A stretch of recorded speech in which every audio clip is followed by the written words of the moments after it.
올케어반이 벌써 지금 한 10년 정도 됐어요. 연차가 10년 정도 됐고 중간에 여러 가지 시행착오를 좀 통해서 다듬어 져 왔는데 가장 큰 특징이라고 하면은 뭐 여러분들 입장에서 가장 궁금한 게 이제 언제까지 자소서 첨삭을 해주느냐 이제 이런 것들 많이 물어보시는데요. 일단 자소서 첨삭이 여러분들이 원하는 시간에 또 뭐 수업이 종료된 이후에도 계속 진행된다는 점을 일단 저는 최우선적으로 좀 말씀을 드리고 싶어요. 아마 영상 보시는 분들이 뭐 면접에 대한 우려도 있고 뭐 직무를 못 정해서 어떻게 해야 되나 이런 우려도 있는데 결국에는 자소서 서류 단계를 통과하는 게 굉장히 중요한데 이거를 뭐 언제까지 해주느냐. 예전에는 원래 자소서 첨삭을 별도의 수업 내에서 다루진 않았었는데요. 뭐 한 1회 정도 다뤘었는데 이번에 이제 수업 커리큘럼을 조금 정비하면서 올케어반으로 좀 정비를 하면서 여러분들이 원하는 시기에 좀 적시에 저한테 의뢰를 주시면 자소서 첨삭을 요청을 주시면 늦어도 하루 안에는 제가 첨삭을 해 드리려고 합니다. 그래서 그 부분이 가장 대폭적으로 좀 변화가 있었고요. 그 다음 이제 두 번째 또 자소서 첨삭만큼 중요한 여러분들에게 이번 강의 특징은 그 현직자 연결이에요, 사실은. 그러니까 현직자 연결이 혜택 부분에도 있지만 커리큘럼 내에 여러분들이 수업을 들으시면서 궁금한 점들이 분명 있으실 거거든요. 예를 들어서 지금 직무를 정하지 못했거나 아니면 업종 변화가 있어서 내가 업종을 바꾸는 경우에도 뭐 반도체 쪽에는 관심이 없었는데 뭐 자동차 쪽에만 관심이 있다가 반도체 쪽으로 내가 업종을 변화시키는데 과연 어떤 일을 하는지를 모르실 거 아니에요. 이제 이랬을 때 실제로 그 회사나 업종에 근무하고 계시는 현직자분들을 직접 제가 여러분들에게 소개를 해드릴 예정이고요. 그러니까 소개를 해드린다는 게 뭐 현장에서 직접 소개를 해드리는 것도 있지만 제가 여러분들한테 연락처를 드릴 거예요, 현직자분. 그래서 1대1로 만날 수 있는 이런 기회들을 제공해 드릴 예정입니다. 총 3번의 컨설팅이 진행이 되는데요. 3번 동안에 이제 회차는 일단 수업 시간 내에 한 달 동안 2회차 수업이 끝나고 일단 수업 내용을 어느 정도 이해한 상태에서 컨설팅이 진행이 되어야 됩니다. 그렇기 때문에 2회차 정도 수업이 진행된 이후에 2주에서 3주차 그 사이에 1회차 컨설팅이 일단 진행이 될 거고요.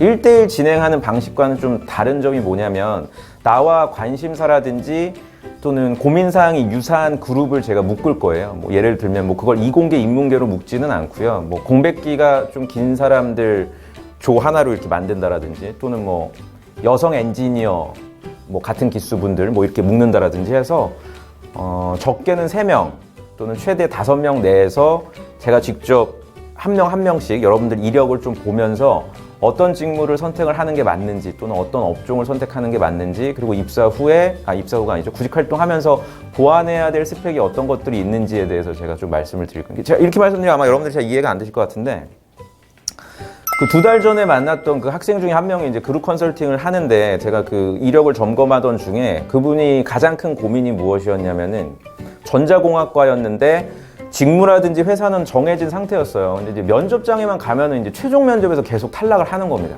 그 최종 면접에서 탈락하는 이유를 정확하게 진단을 그 전에는 받지를 못하다 보니까 뭐 태도를 바꾼다라든지 또는 뭐 그냥 스터디원들끼리 그 면접에 대해서 스터디를 하게 되면은 뭐 다나 까를 쓰면 안 된다 이런 잘못된 조언을 하는 경우가 많아요. 근데 이제 제가 그분에게 드렸던 조언을 바탕으로 해서 뭐 얘기를 하면 길기 때문에 제가 이거 뭐 자세히 말씀드릴 수는 없지만 그 조언을 바탕으로 해서 이번에 최종 합격한 회사가 한 2군데 이상 뭐 삼성전자를 포함해서 합격을 했단 말이에요. 그래서 제가 여러분들한테 컨설팅을 통해서 드릴 수 있는 거는 정확하게 어디 가야 돼, 뭐 어느 회사를 노려야 돼, 물론 이것도 있죠. 엔지니어나 이공계 분들은 그게 이제 답이 명확하게 나옵니다. 다만 문과분들은 그게 정확하게 나오기가 제가 솔직히 말씀드리면 쉽지가 않아요. 어느 업종에 딱 맞는지가. 그래서 이것을 좀 꾸준하게 조언을 드리기 위해서 수업 기간 동안에 한 번, 그리고 종강한 다음에도 2번에서 3번 더 추가적으로 여러분들에게 드린 조언을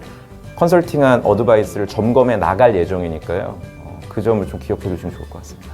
그 스터디도 질문이 굉장히 많으신데 제가 처음에는 같은 수업을 듣는 분들하고 조를 만들어 드렸어요.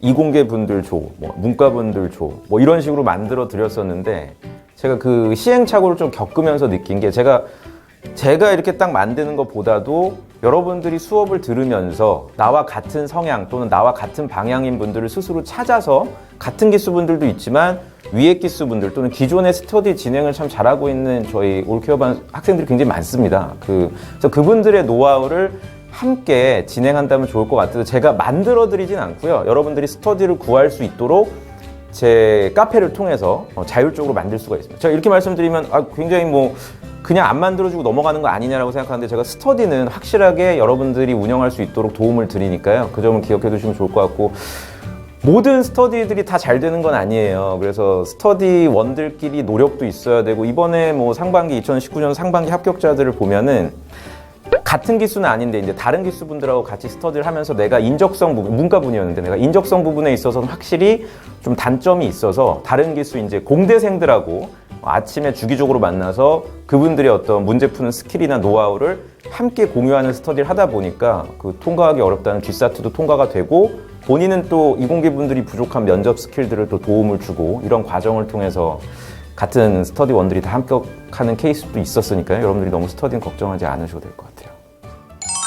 그 질문도 굉장히 많이 주세요. 그러니까 온라인 위포트에 올라와 있는 온라인 강의가, 제 강의가 막 몇십 개가 될 텐데 오프라인에 나와서 이제 강의를 듣게 되면은 강의 커리큘럼이 겹치지 않냐.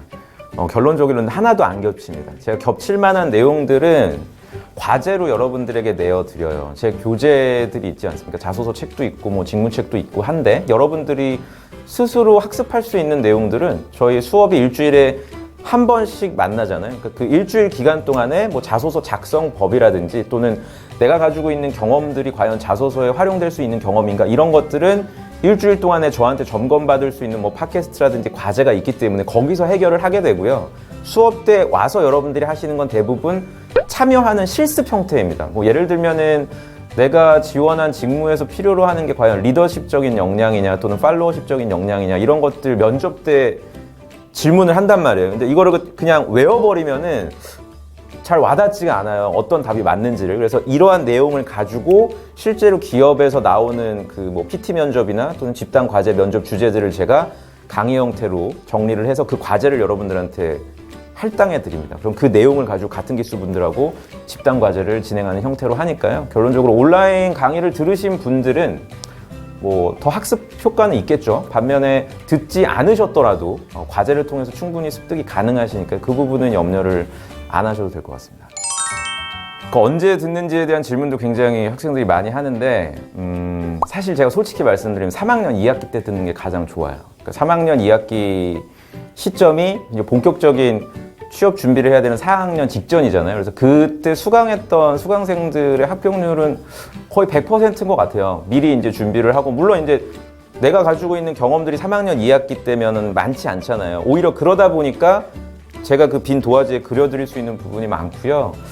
반면에 뭐 4학년 재학 중 또는 졸업을 했어도 3학년 2학기 때 수업 듣는 거에 비해서는 제가 솔직히 말씀드리면 효과면에 있어서는 떨어집니다. 당연히. 왜냐하면 많은 부분들이 이미 결정이 되어버리잖아요. 뭐 학점부터 시작해서 어떤 분들은 불필요한 토익 공부하느라고 4학년을 허비하는 분들도 있거든요. 그러니까 그런 내가 이미 고정된 그 스펙이 있다는 점에서 3학년 2학기 그 시점에 비해서는 분명 더 여러분들이 노력해야 되는 경우는 많은데, 제가 수강생들 면모를 보면은 평균적으로 4학년 2학기 졸업하고 한 3개월에서 한 6개월 정도 지난 분들이 가장 많은 것 같아요. 수강생들 대부분이 아마 한 50% 이상이 졸업 이후에 한 번 정도 채용 시즌을 경험한 사람들이 가장 많고요. 물론 그분들이 또 이제 최종 합격되는 경우가 많겠죠. 수강생들이 대부분이고, 심지어 뭐 졸업하고 나서 공백, 그러니까 구직 활동을 계속하는 기간이 뭐 한 2년에서 길게는 5년 정도 되는 분들도 수업을 듣고서 함께 했던 이력들이 있으니까, 제가 물론 제 수업을 듣고서 그분들도 모두 다 합격해야 된다 이 얘기는 절대 아니고,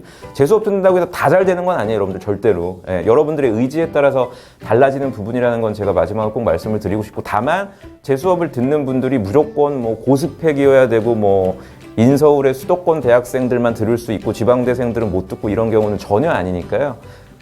이 영상을 보시는 그 시점에서 빨리 시작을, 어쨌든 현장 강의는 여러분들, 뭐 이건 제 강의뿐만이 아니라 위포트에 있는 모든 현장 강의가 다 그럴 거예요. 영어 수업도 마찬가지고, 일단 빠르게 시작을 해야 무엇이 문제인지를 명확하게 진단을 받을 수 있다는 점을 기억해 두신다면 이번 방학 때 좀 골든타임으로 놓치지 마시기를 바라겠습니다.